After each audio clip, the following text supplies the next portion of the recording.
Bismillahirrahmanirrahim. Salaamullahi calaykum waraxmatullaahi tacaala wabarakaatu. Saaxiibayaal daawadayaal rabadaan wanaagsan meel walba oo joogtaan iyo si walba muuqaalka iyagu idiin soo gaarayo halkaad inaga daawanaysaan waa bartaan YouTube-ka ku leenahay Aaron Sheeg. Saaxiibayaal qodobada ugu waaweyn aan warka idinkugu haynana waxaa kamid ah madaxweynaha qaranka mudane Maxamed Cabdullaahi Farmaajo oo Generaal Oduwa Yuusuf Raaga u sameynaya abaalgud weyn 12 Abriil kuna beegan maalinta Baritia. qodobada kale aan saaxiibayaal idiin hanana waxaa kamid ah dagaal culus oo diinsoor ku dhex maray al-shabaab iyo ciidamada Itoobiya iyo ciidamo ka tirsan dawladda oo qaab qabiil ku dagaalamay oo xabsi la dhigay. qodobadaas iyo qodobo kale ayaan saaxiibadeenu ugu xiran oo idiin soo gudbin doonaa hadduu Rabbi raalli ka noqdo. fadlan haddii aad nagu cusub tihiin waxaan si naxariis leh idinkaga codsanaynaa inaad subscribe noo saadhaan like-na inagu dhiirigelisaan gambaleelka furataan si warbixinadii ugu dambeeyay aad u heshaan idinka alle.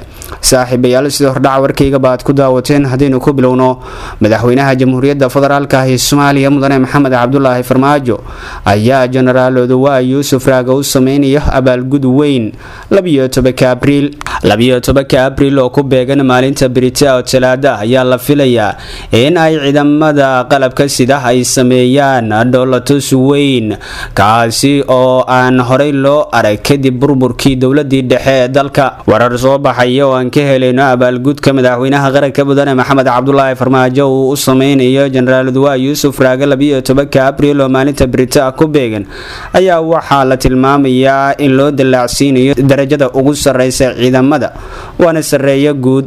madaxweynaha jamhuuriyadda federaalka ee Soomaaliya oo ah taliyaha ugu sareeya ciidamada qaybihiisa kala duwan ayaa bari la filayaa in ay soo bandhigaan awoodda ciidankeena taasi oo ah mid aan horey loo arag maadaama madaxweynaha jamhuuriyadda federaalka ee Soomaaliya mudane Maxamed Cabdullaahi Farmaajo 5 sano ee uu joogay xilka uu dhisay ciidan tayadiisu ay sareyso kaasoo midowga Afrika iyo beesha caalamkuba ay qireen awoodooda kadib markii ciidamada AMISOM magacii laga bedelay loona bedelay howlgal ku meel gaar ah kaasoo loo baxshay ATMIS.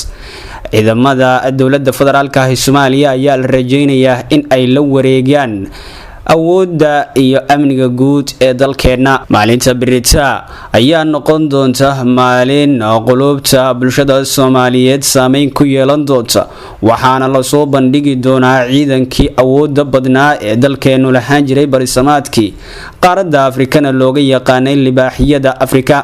qaar ka mid ah mucaaradka ayaa aad uga xumaaday in uu dhismo ciidanka qaybihiisa kala duwan.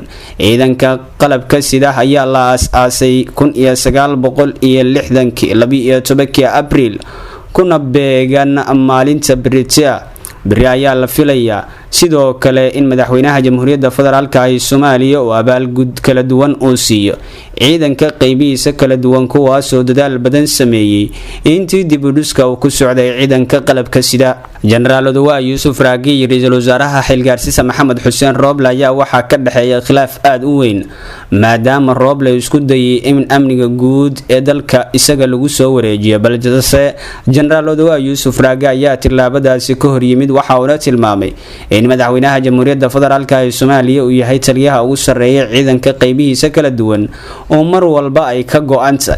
warar soo baxay ayaa tilmaamaya in uu dhowr isbuuc madaxweynaha jamhuuriyadda federaalka ee Soomaaliya uu joogay xerada ciidamada Balidoogle taasoo ciidanka halkaas uu kula dardaarmay ciidanka danab oo ah ciidanka ugu awoodda badan uguna tababar ka wanaagsan marka loo fiirsho ciidamada kale. ciidamada danab ayaa ah ciidan aad tayadoodu u sareyso oo ay taageerto dawladda Mareykanka balse ka amar qaata madaxweynaha jamhuuriyadda federaalka ee Soomaaliya mudane Maxamed Cabdullaahi Farmaajo. maalinta Baritia ayaa Oduwa waxaa loo dalaacsiinayaa darajada ugu sareysa ciidanka waana sareeyo guud midaasoo dhiirigelin u noqonaysa Generaal Oduwa Yuusuf Raaga taliyaha ciidamada xoogga dalka Soomaaliyeed. Generaal Oduwa Yuusuf Raaga oo ah sarkaal dhalinyaro ah ayaa dadaal badan ku bixiyay sidii uu dalkeenu u hagaagi lahaa isaga oo marar badan la arkay isagoo dhiirigelinaya ciidanka qaybihiisa kala duwan kuna dhiirigelinaya in ay la dagaalamaan cadawga gudaha iyo dibadda. mucaaradka dawladda ayaa maalmihii u dambeeyay waxa ay wadeen barnaamijyo ku saabsan 12 Abriil balse Generaal Oduwa Yuusuf Raaga ayaa si gooni ah ula hadlay mucaaradka waxa uu tilmaamay haddii aysan ka waantoobin arrimahaas ay xabsiga ku geli karaan maadaama ciidanka xoogga dalka Soomaaliyeed howlihiisa aan la siyaasadayn karin. maalinimada biri ah oo 12 Abriil ku beegan ayaa ah maalin aad loo hadal hayay isbuucyadii ugu dambeeyay maadaama madaxweynaha Jamhuuriyadda Federaalka ah ee Soomaaliya uu tagay xerooyinka ciidamadu ay ku sugan yihiin isagoo oo sheegay in ay u diyaar garoobaan maalintaasi 12 Abriil maadaama ay tahay maalintii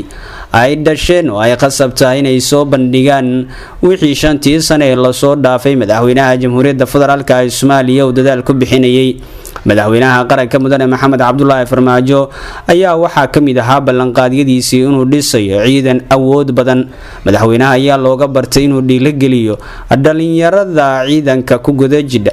waxaa soo baxaya dhalinyaro badan kuwaasoo jaamacadaha iyo waxbarashada heerarkeeda kala duwan dhameeyay kuna biiraya ciidanka xoogga dalka Soomaaliyeed maadaama mushaarkooda ay si joogto ah u qaataan oo ay yihiin ciidanka ugu sharafta badan marka loo fiirsho ciidamada kale. dhowaan madaxweynaha Jamhuuriyadda Federaalka ah ee Soomaaliya ayaa tilmaamay in uu kordhinayo mushaaraadka ciidamada xoogga dalka Soomaaliyeed kadib markii wasiir Beyle uu ka sheegay munaasabad ciidamada ay ku sugnaayeen isagoo sheegay in dhowaan loo kordhinayo processkii ama hawshii loogu kordhin lahaana ay hadda ku guda jidho wasaaradda maaliyadda oo xil saaran in bil walbaba mushaarkooda ay ugu dhacaan akoomada ay ciidamadu ku leeyihiin bangiga. qodobada kale aan saaxiibayaal idiin haynana waxaa ka mid ah dagaal culus oo degmada Diinsoor ku dhex maray al-shabaab iyo ciidamada Itoobiya.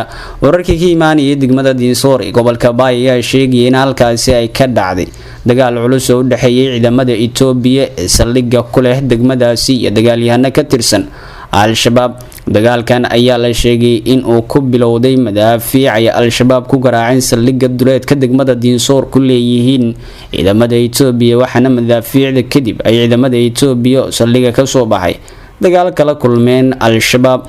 dadka deegaanka ayaa maqlayay dareenka rasaas culus oo ay isdhaafsanayeen ciidamada Itoobiya iyo kuwa al-shabaab waxaana dagaalka labada dhinac dhex maray saacado daqiiqada ah badan qaatay sidaan wararka ku helnay. lama ogeelaya hadda khasaaraha ka dhashay dagaalkan dhex maray ciidamada Itoobiya iyo kuwa al-shabaab mana jirin war rasmi ah oo ka soo baxay labada dhinac oo ku aadan dagaalka iyo khasaaraha ka dhashay. dagaalyahanada al-shabaab ayaa weeraro madaafiic iyo kuwa toos ah ku qaada saldhigyada ciidamada Itoobiya iyo kuwa AMISOM ay ku leeyihiin qaar ka mid ah degmooyinka dalka. qodobada kale aan saaxiibayaal idiin haynana waxaa ka mid ah ciidamo ka tirsan dowladda oo qaab qabiil ku dagaalamay oo xabsiga la dhigay.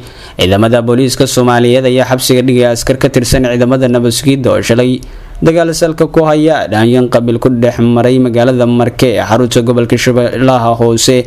dagaalkan shalay ka dhacay magaalada Marke ayaa dhaliyay khasaare isugu jira dhimasho iyo dhaawac soo gaaray ciidamada dagaalamay iyo waliba dad shacab ah oo ku sugnaa xaafadaha lagu dagaalamay. afayeenka ciidamada booliiska Soomaaliyeed Cabdifataax Aadan Xasan ayaa sheegay in la xiray ciidamadii ku lugta lahaa dagaalkii shalay ka dhacay magaalada Marke waxaana xusay in aan la aqbali karin in xilligan ciidanka dowladda aanu in qabool ay ku dagaalamaan maadaama ay yihiin ciidan qaran. waxa uu sheegay afayeenka in askarta la soo qabtay ku xiran yihiin xarunta dambi baarista CID waxa uu tilmaamay in baaris kadib askarta la xirin loo gudbi doono maxkamadda ciidamada qalabka sida si loo xukumo. waag saaxiibayaal intaas ayaan kusoo gabagabaynaynaa warkii aad ka daawanayseen Runsheeg TV.